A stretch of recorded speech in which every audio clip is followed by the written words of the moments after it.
If you're like, well, countless others today, you've probably found yourself trying to navigate this huge ocean of ideas about spirituality, everything from ancient traditions to like modern self-help stuff. And it's a challenge, right? It really is. Information overload is a good way to put it. Yeah, and it makes it so incredibly hard to figure out what's genuine insight, what actually works versus what's just, well, myth or misunderstanding or maybe even deliberate deception sometimes. Exactly. So our mission today is very specific, very necessary, I think.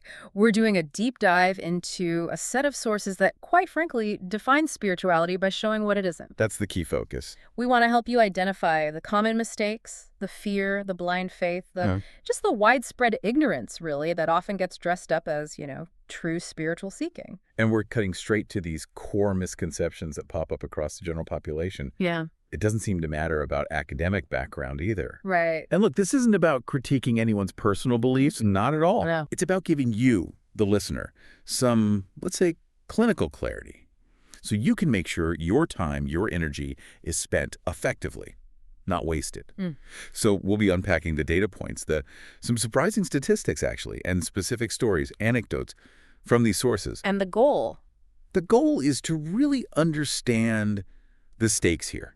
Because whether you're looking for maybe worldly peace or the ultimate goal, moksha, liberation, wasting time on stuff that doesn't work, it has real consequences, measurable ones. Okay, let's jump in then. Okay, so let's unpack this first part. When we look at why people engage in spiritual behavior, I mean the fundamental motivation, the sources show something pretty surprising. A big chunk of it, a really consistent chunk, isn't driven by understanding or faith or love. No, it's fear. It's fear, exactly. Simple fear. The data points to about 30% of the population. 30%? Yeah, acting mostly out of this fear that God, or maybe specific saints, might get, well, the source uses the word enraged. Enraged, wow. And that they might actively harm them.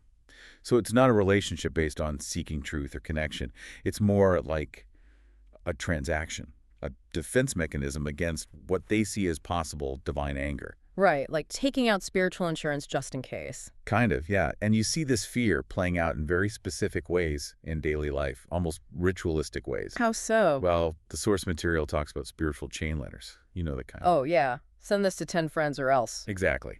These arbitrary messages you get, supposedly in the name of God or a saint, and the instruction is always immediate. Copy this. Send it out to 25, maybe 50 other people. And the reason people do it isn't because the message is profound. Not according to this analysis, no. The motivation is this paralyzing anxiety, this fear that if they don't comply, some great loss, some tragedy will happen to them. So it shows how easily, like, normal anxiety can get twisted into something that looks spiritual, right? Precisely. It leads people to do things that are totally disconnected from any real spiritual science or understanding. It's just worldly anxiety wearing a spiritual costume. I suppose we see that with charity, too. We do. The sources mention people giving alms, maybe not out of genuine compassion for someone poor, but out of fear that if they ignore or slight someone dressed as a mendicant, even if they suspect the person's a fraud, they might get cursed. Exactly. That person might curse them, wish them ill. It's fear of negative consequences again. Which creates a really weird moral situation, doesn't it? It does. But here's a twist. The source material, surprisingly, points out what it calls an indirect benefit to society from all this fear. An indirect benefit? How? Well, the sources are very clear. There's no actual spiritual reason to fear God or saints will get enraged and punish you like that. That's a misconception. Okay. But paradoxically, there's a societal upside. Because this 30% of the population fears committing sin and believes they'll be punished by God. They behave better. They refrain from making serious mistakes or doing immoral things. So the source acknowledges that while the motivation is all wrong, the outcome, the social control aspect, is actually tangible. Misguided fear accidentally keeps some people in line. That's interesting. Hashtag tag 1.2, the pervasive nature of spiritual ignorance. Okay, now let's shift to something equally, maybe even more widespread. Ignorance. Right. And the sources make a really fascinating point about education here, don't they? They do. It's quite striking. Your worldly education degrees, specialized training, whatever it seems, to offer almost zero defense against this specific type of spiritual ignorance. Zero defense, that's strong. Well, look at the core data point. It's a huge statistic, Roughly 80% of people are ignorant about the science of spirituality. 80%. And that cuts across all educational levels: illiterate, primary school, secondary, graduates, postgraduates. It doesn't matter. Wow. And the reason, it's simple, really. They just lack formal, systematic education in spirituality itself. So that 80% it's jarring. It means you could be, I don't know, a top scientist, a brilliant philosopher, Hmm. and still completely misunderstand the basic principles of spiritual reality, at least as these sources define them. Exactly. So how does this ignorance actually show up? Is it just not knowing things or... Often it's confusing spiritual reality with, like, mere ideas or even art. Okay, give me an example. There's a great one in the source about a famous artist. You wrote an article about Lord Ganesh called The Ganesh Idol from the Aesthetic Point of View. Okay, sounds reasonable. But in it, he described the traditional Ganesh idol as just, one of the most beautiful sculptures ever made. He congratulated the anonymous sculptor for turning this clever idea into reality. Ah, I see the problem. He's treating Ganesh like a concept, an artistic invention. Precisely. And that's the fundamental ignorance the source wants to correct. The artist sees Ganapati as just an idea, beautiful sculpture, something man-made. But the correction is... The correction is crucial. Deities like Ganapati aren't just imaginary. They actually exist. They have a distinct, subtle form. It's like the difference between admiring a painting and understanding the real person it depicts. Got it. That's a clear distinction.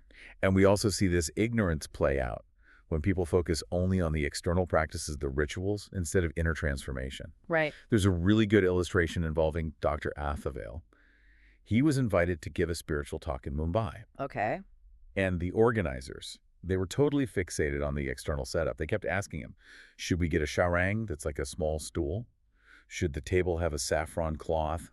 Do we need an oil lamp, a samai? They were worried about the stage dressing, the props for the ceremony. Exactly, all the outward stuff. They seemed completely unaware of the core principle being taught, which is that spirituality doesn't lie in external decoration. But in painting one's inner self saffron, I remember reading that. Yes. And what does that mean, painting the inner self saffron? It means achieving detachment, right? Vairagya. Precisely. Yeah. Vairagya. Okay, let's pause on that word, vairagya. Because if the sources are saying people focus too much on the external stuff, what exactly is this internal detachment they're pointing towards? It's absolutely crucial. People often mistake Vairagya for just, giving up your house and job and heading for the hills. Physical renunciation. Right. But as it's defined here, it's more about emotional non-attachment. Right. Not being attached to the results of your actions, whether you succeed or fail. It's about dissolving desire, understanding that external events are basically governed by destiny. So the organizers were obsessed with the symbol of detachment, the saffron cloth, while missing the actual practice of cultivating detachment inside themselves. You got it. That seems to be the common thread, doesn't it?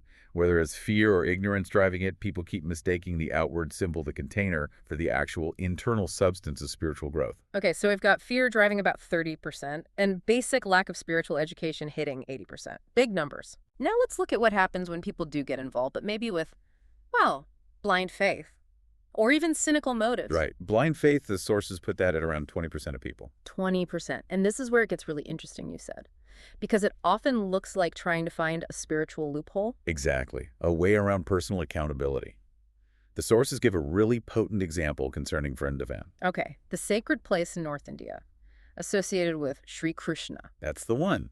Because it's so sacred, a common belief grew among people living there.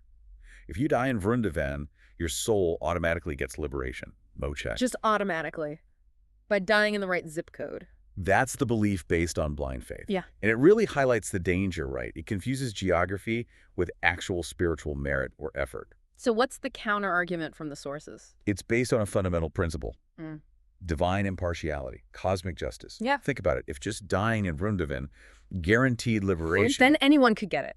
anyone, a corrupt person, a bandit, even a murderer who caused immense suffering, they could just move there at the end of life and poof, liberated, despite all their sins. Yeah, that doesn't sound right. It wouldn't be fair to their victims, for one thing. Exactly. The source material is explicit on this. If the Lord, who's supposed to be completely impartial, allowed that, It would be a massive injustice to others who suffered because of that sinner. So the idea that dying there brings liberation isn't totally false, but it's conditional. It's conditional. The sources say it is true, but only for a genuine devotee. Or, interestingly, for a sinner who is truly, deeply 100% repentant. Ah, okay. So it's not a geographical free pass. It still requires inner transformation or devotion. Right. Location doesn't override your life's conduct or the need for genuine change of heart. The idea that you can live badly and then just relocate for guaranteed salvation, the sources shoot that down completely. Okay, that makes sense. Now, this touches on another important point. The sources clarify the difference between superstition and what they call genuine spiritual premonition. Oh, right, like seeing a black cat. Exactly. Seeing a cat cross your path or maybe a lizard falling on someone, many people just dismiss these as, silly superstitions. Bad luck, maybe. Random chance. But the sources see them differently. Yes. They classify these not as superstitions, but as actual premonitions, as signals that certain subtle, unseen energies might be active. They're not considered random. Okay. So if they're real signals, what's the spiritual response? Do you panic? No, that's the key. The prescribed spiritual action isn't to panic or get superstitious. It's to immediately start repeating or chanting the Lord's name. So it's a call to spiritual practice, not just a weird event. Exactly. It shows that for someone on a spiritual path, the response to things that seem irrational isn't dismissal, but is specific spiritual action. Hashtag 2.2 financial misuse and counterfeit gurus. Okay, let's shift gears a bit. From blind faith to something more deliberate, intentional distortion for money. Right. The sources estimate about 5% of people are actively making money under the garb of spirituality, exploiting it. 5%. And how do they do that? Is it obvious scams or... Often it's more subtle, like monetizing practices that are genuinely beneficial, like yoga or pranayama, controlled breathing. Setting up classes and courses. Exactly. And the source gives a very specific kind of eye-opening story about one pranayama center. Okay, tell me. Imagine you walk into this place, right? Yep. You pick up their brochure, and it lists an incredible 18 different specialized courses you can take. 18 courses on breathing. Yeah, courses for better concentration, better physical health, personality development, specific classes for stress reduction. You name it, they had a course for it. Sounds comprehensive. Maybe a bit much, but... Well, here's the catch. The deception was pretty clever. The owners knew that people want specialized solutions for their specific problems, right? So variety sells. But the sources revealed that those 18 course names, they were just labels, marketing. In reality, the instructor taught the exact same basic pranayama technique in every single class. No way. Yes. Didn't matter if you signed up for concentration boost or health enhancer, you got the same breathing exercise. They were selling 18 different solutions, but only had one generic product. Wow. That's pretty cynical. It is.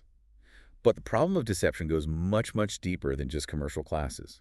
The sources offer a truly sobering statistic about people who present themselves as, full-time holy men or women. Okay. It estimates that 95%, 95% of so-called holy men are actually fake. 95%. Yeah. That's almost everybody. What does fake mean here? Just that they aren't enlightened or... It means they're actively exploiting the spiritual guise, the robes, the persona, specifically to make money or gain status from trusting people. They're playing a role for personal gain. We have to unpack that. What's the criteria the sources use to make such a sweeping judgment? 95% is huge. The criteria seems to be entirely about their internal state versus their external focus.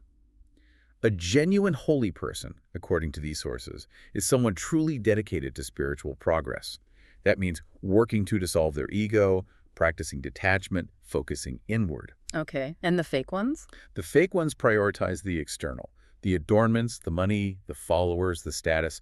The source's core message, their correction to these individuals is really direct. It basically says, instead of wandering around covered in sandalwood paste, ganta, or fancy forehead marks, tilaks, they should first focus on simply behaving virtuously. Get the inside right before worrying about the outside decoration. Exactly. The argument is internal state must come first. If they actually manage to progress, if they become truly virtuous, then people will naturally respect and adorn them anyway. And only then might those individuals achieve some genuine, maybe limited spiritual progress themselves. But virtue first, symbols later. Hashtag 2.3 ego and unauthorized teaching. Okay, so we've covered fear, ignorance, blind faith, financial misuse. What's left in terms of distorting the practice? There's one more category, about 5% again. These aren't necessarily driven by money, but by pure ego. Ego, how does that manifest? It manifests as people who have an incredibly inflated sense of self-importance. They feel they are qualified, even obligated, to teach the masses about spirituality, Oh, actually. while actually, according to the sources, knowing absolutely nothing substantial about it. They lack the experiential grounding. Right. This seems maybe even more dangerous than the financial scams because they're spreading bad information. Potentially, yes. It's often presented as very critical, very intellectual commentary, but it's rooted in ego, not understanding. And it often aims to just tear down existing faith structures completely. Like, what kind of things do they say? The sources give some pretty explicit, quite inflammatory quotes as examples. Like someone knowing basically nothing experiential about Lord Rama, a deeply revered figure for millions, felt justified in publishing the claim, and I'm quoting here. Rama was never ideal. He could never be the seat of one's faith. The concept of God itself should be uprooted. Wow, that's not just disagreement. That's a full frontal attack on core beliefs. Exactly. These aren't nuanced critiques. They're bold, sweeping dismissals of fundamental spiritual ideas, and they're coming from people who, this analysis argues, lack the lived experience to make those kinds of judgments. It's like someone who's never baked critiquing a master chef's techniques. A good analogy. And there's another example quoted, someone else saying, again with this incredible self-importance, now let us see to it that God retires. God retires. It's the ultimate display of ego, isn't it? Placing your own intellect, your own viewpoint, above the entire divine or cosmic order, trying to replace spiritual reality with just rhetoric, political or intellectual argument. Especially when, as you said, the real goal of spirituality is supposed to be dissolving the ego. Precisely. And this group does the exact opposite. They use spiritual topics as a platform to inflate and project their own ego, their own sense of authority. It's distortion driven by self-aggrandizement. Okay, let's move into the how-to of practice now, the actual methodology. And let's start with timing. Right, this is a big one. The sources point out that about 45% of people actually know spirituality is useful. They recognize its value. That's almost half the population acknowledging it. But then of that 45%, a full half, 50% of them say, yeah, it's useful, but we'll do it when we're old. The classic retirement plan for spirituality. Exactly. So why is this seemingly sensible plan, focus on career and family now, spirituality later, why is this seen as such a major, even dangerous error? The sources are very clear on this. They break it down into 4 fundamental logical errors that completely dismantle the idea of waiting. This is really critical for anyone, thinking about their life path. Okay, let's hear them. Error number 1. Error number 1 is the most brutally obvious, but maybe the one we ignore most easily. There's absolutely no guarantee that one will survive till old age. Right. Basic reality check. You're essentially gambling your entire spiritual future, maybe your chance at liberation, on a biological certainty that just doesn't exist. Planning to start at 65, you might not get there. That's a massive miscalculation from the get-go. Okay. Stark, but true. What's error number 2? Error number 2 relates to health. Real spiritual practice, the kind that leads to transformation, requires discipline, requires focus, concentration, sustained effort over time, and you need reasonably good physical and mental health to do that effectively. But what generally happens in old age? Things tend to weaken. Decline. Exactly. Physical stamina decreases. Mental focus might wane. So just when you finally decide to start this demanding practice, your capacity to actually do it properly is likely much lower. You're trying to climb the mountain when you're least equipped for it. Okay, that makes practical sense. Error number 3. Error 3 connects to something we all know from life experience. It's just harder to learn any complex new skill when you're older. Like learning a language or a musical instrument. Precisely. Spiritual practice isn't just sitting quietly. It's a complex skill set. There are techniques, principles, ways of observing the mind. Trying to master all of that, starting from scratch in old age, it's exponentially more difficult than starting earlier. Right. You're less mentally flexible, maybe more set in your ways. Exactly. And that leads directly to the 4th and maybe the most profound error. This one deals with our inner landscape, our subconscious mind. Okay. The sources explain that the number of impressions, or samskaras, stored in our subconscious mind just keeps increasing as we age. Every experience, every action, every thought leaves a trace. They become denser, more ingrained over time. Like accumulating mental baggage year after year. A good way to put it. Now, what's the fundamental goal of deep spiritual practice. To clear all that out, right? Yeah. Eliminate those impressions. Exactly, to achieve the complete elimination of all these subconscious impressions, to purify the mind. So if you delay starting your practice, what are you doing? You're letting the pile of baggage get bigger and heavier. Precisely. Making the eventual task of clearing it exponentially harder, maybe even impossible within one lifetime, for every single year you wait. Delaying isn't just postponing, it's actively increasing the difficulty level. Hashtag tag 3.2, practicing according to intellect versus guidance. Okay, so delaying is a bad strategy. But what about those who are practicing now? How they actually do it matters hugely, right? Absolutely. And this is where another staggering statistic comes in. Which is? Among the people who are actually undertaking some form of spiritual practice, a massive 80% choose their path based on their own intellect or personal preference. 80% again. So they pick a deity they like, or a saint they admire, or a technique that just feels right to them. Exactly. They're essentially self-prescribing their spiritual path. And why is that seen as such a flawed approach? Well, that 80% statistic likely explains why so many people try spirituality for a bit, get frustrated, and then give up, concluding it doesn't work. The sources use some really clear, down-to-earth analogies here. Think about it. If you're seriously ill, do you just pick your favorite colored pill? Or research online and self-medicate without seeing a doctor? No, of course not. That would be foolish, potentially dangerous. Right. Or if you're facing a complicated legal battle, do you just walk into court and argue based on your own gut feelings without consulting a trained lawyer? No, you'd get crushed. You need expert advice in complex fields. Exactly. In almost all serious worldly matters, we accept, without question, the need for expert guidance. Yet when it comes to spiritual matters, which these sources argue are infinitely more complex, dealing with subtle realities, the mind destiny people feel totally qualified to be their own guide. Based on personal liking or intellectual reasoning alone. Yes, and the core problem is this. When that self-directed practice inevitably doesn't yield the expected or tangible benefits, because it's likely not the right practice for that specific individual's subtle makeup or needs. Their faith starts to wobble. Precisely.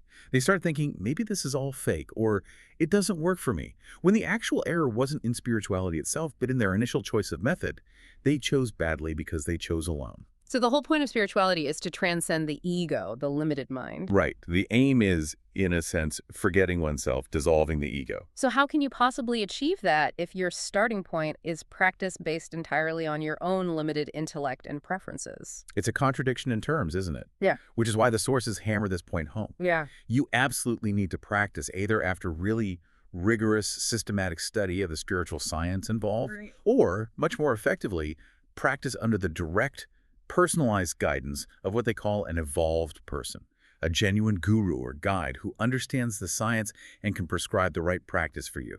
Hashtag tag 3.3 lifestyle and destiny myths. Okay, guidance is key. Let's tackle some specific lifestyle myths that seem to trip people up. First one, marriage.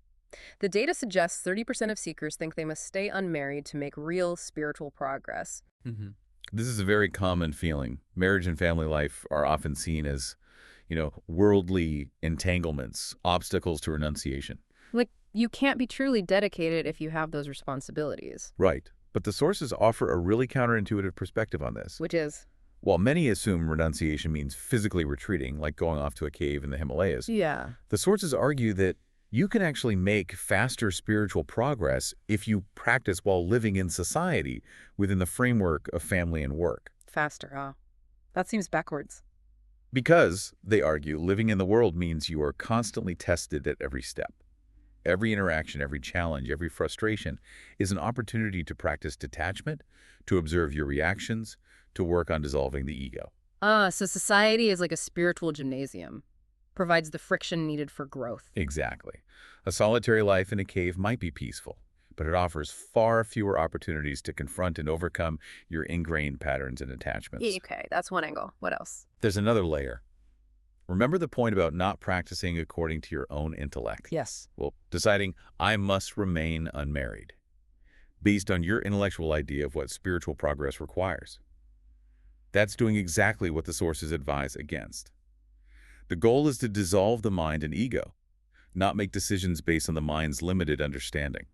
So you shouldn't use your intellect to decide not to marry. Not if the goal is transcending the intellect itself.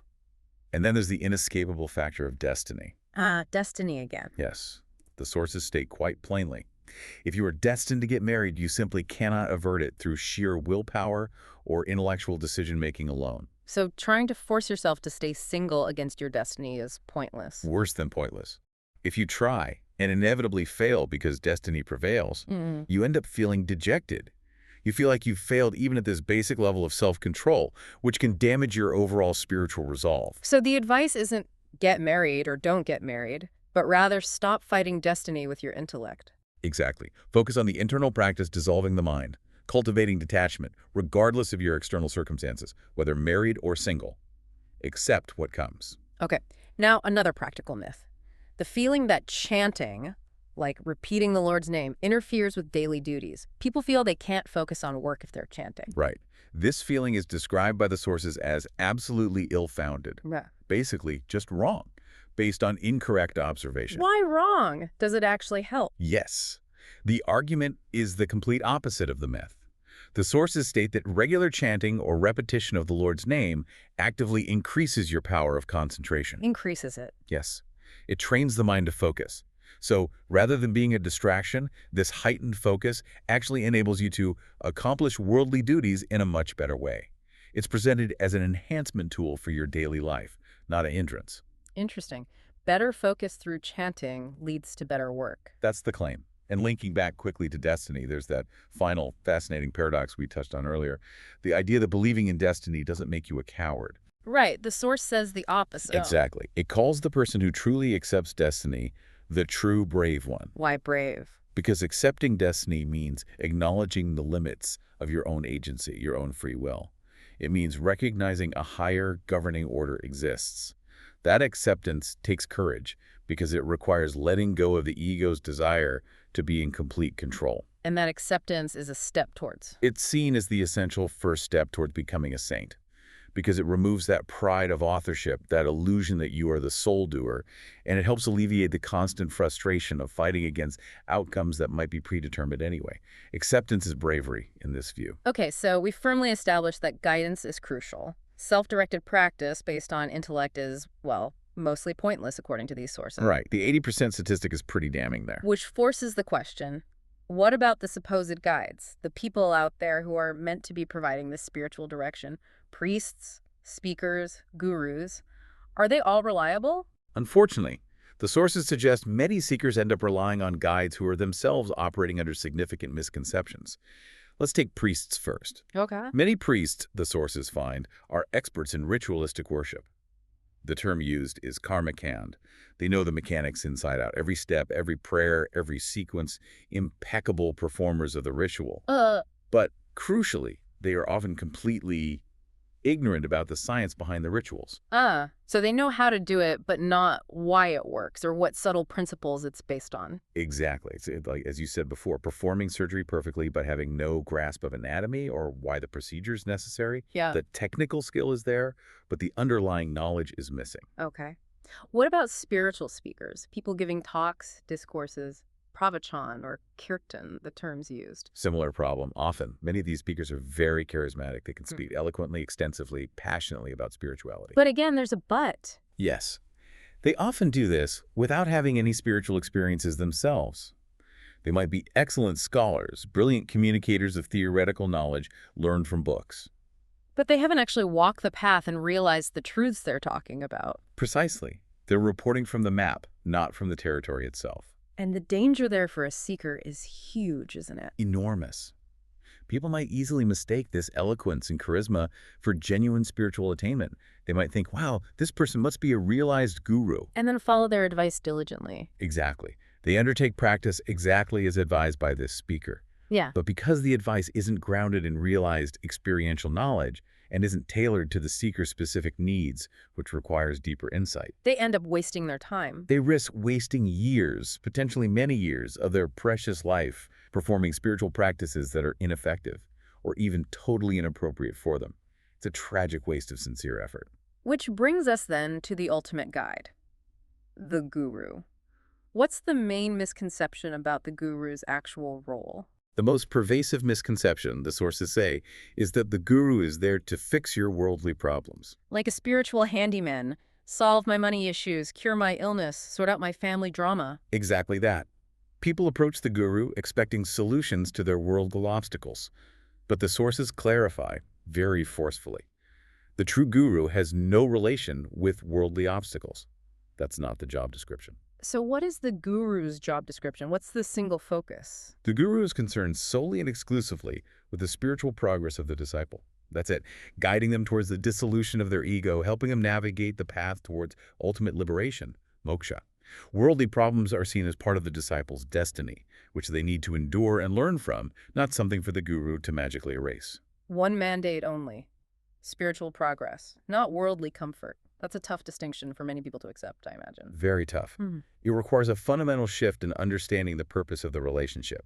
Hashtag 4.2, addressing the uses of what use is it to us. Question. And that leads us right into maybe the most fundamental question a listener might have, the core resistance point for so many. Data point 1.7 highlights it. 55% of people feel basically spirituality is fine for those who like it, let them study it, but of what use is it to us? Yeah, the "it's irrelevant to me" stance, viewing it as a niche interest like collecting stamps or something, an elective, not a core subject. Exactly. So how do the sources counter this? Why is it relevant, even if you don't care about moksha? This is where the sources deliver what is probably their most powerful, most practical utility argument. They argue that seeing spirituality as irrelevant is a deeply flawed position, simply because the stakes for everyday life are incredibly high. How so?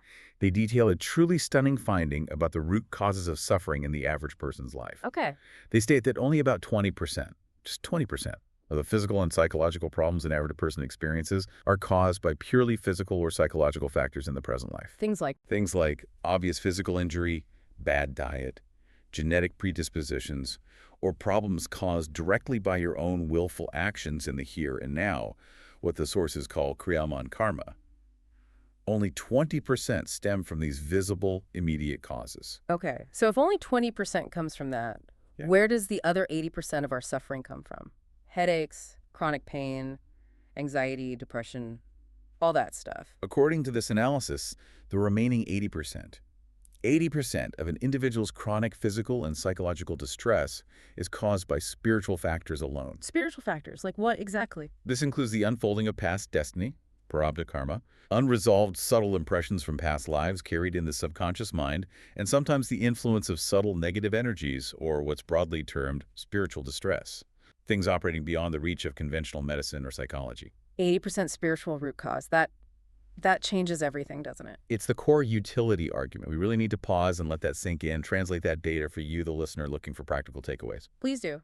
It means, quite simply, that out of every 5 distressed individuals, you might know people at work, in your family, maybe even looking in the mirror. Yeah. 4 of them, 4 out of 5, could potentially find significant happiness, peace, or relief from their suffering merely by undertaking correct, properly guided spiritual practice. Wow. 4 out of 5 people walking around unhappy are suffering mainly from something that a doctor, a therapist, a pill can't fully fix because the root isn't physical or psychological in the ordinary sense. That's the implication.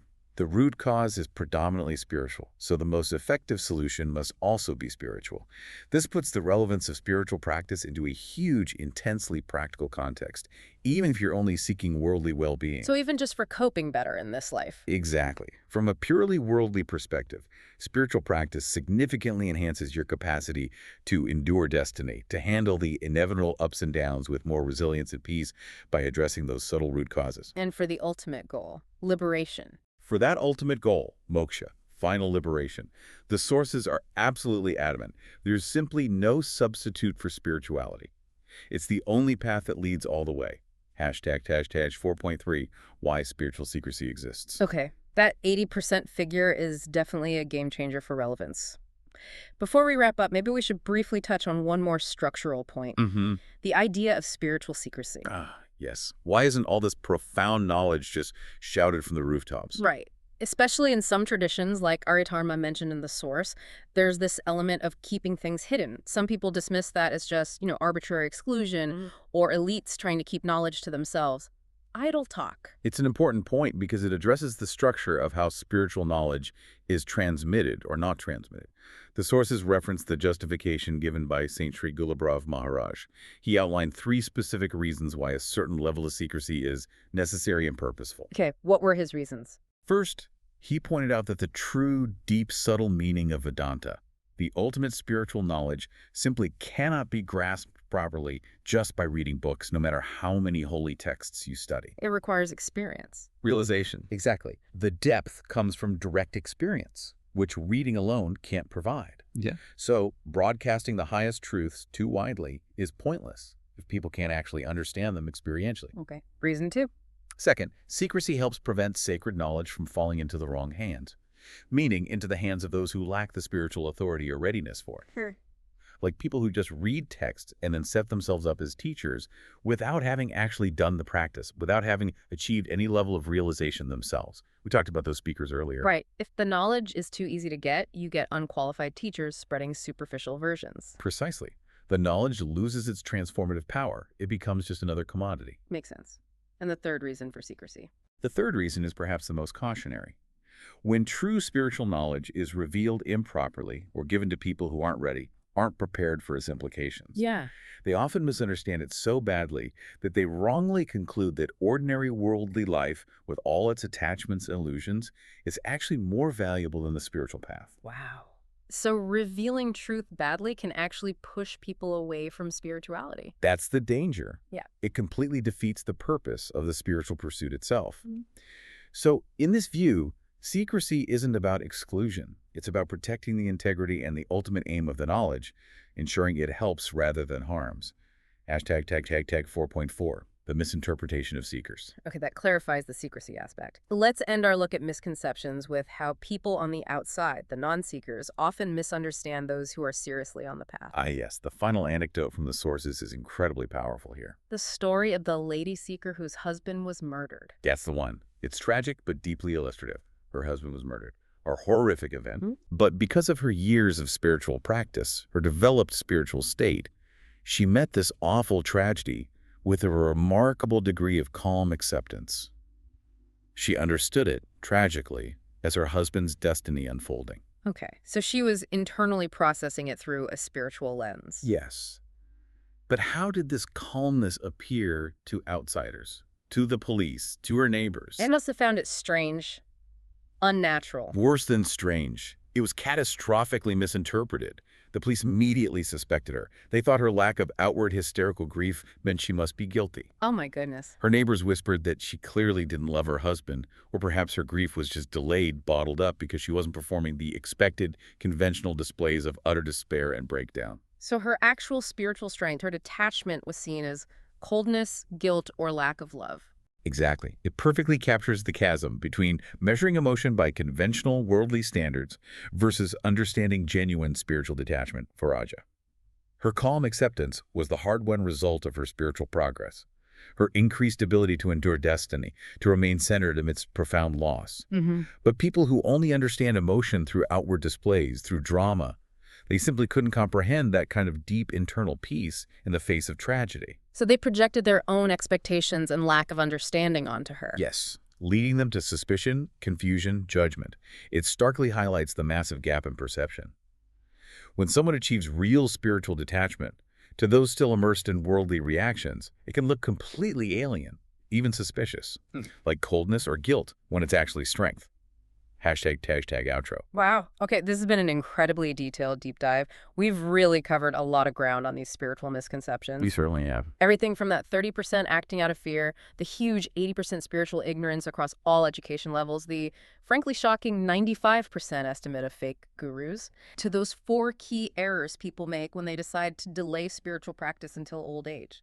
And the core message, the synthesis that comes through all these sources, really seems to be that true spirituality is fundamentally an internal game. Yeah. It's about achieving that inner detachment, vairagya, and working on dissolving the ego. Right. It's not about the external decorations, the rituals performed out of fear, trying to find geographical shortcuts to heaven, or blindly following eloquent speakers who lack real experience.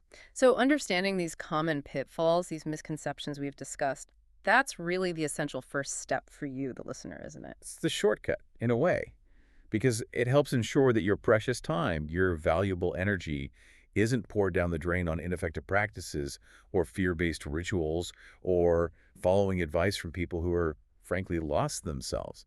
It helps you aim your efforts correctly from the start. Okay, so here's a final thought for you to maybe chew on, something provocative based on everything we've uncovered today. Hmm. We learned two critical things. One, the true guru's purpose is strictly spiritual progress with no relation to worldly obstacles. Two, a staggering 80% of our average daily suffering, physical and psychological, has spiritual roots. Two very powerful points from the sources. So here's the question. If the vast majority of our distress originates from the spiritual level, but we typically approach spiritual guides expecting them to fix our worldly problems, what does that say about our real goal? Mm. Are we genuinely seeking final liberation, Moshe? Or are we perhaps just looking for better management techniques for our destiny, a more comfortable journey through our predetermined suffering? A profound question to consider. What is the real aim? Liberation or just better coping mechanisms? Yeah. Something to definitely reflect on as you continue on your own path.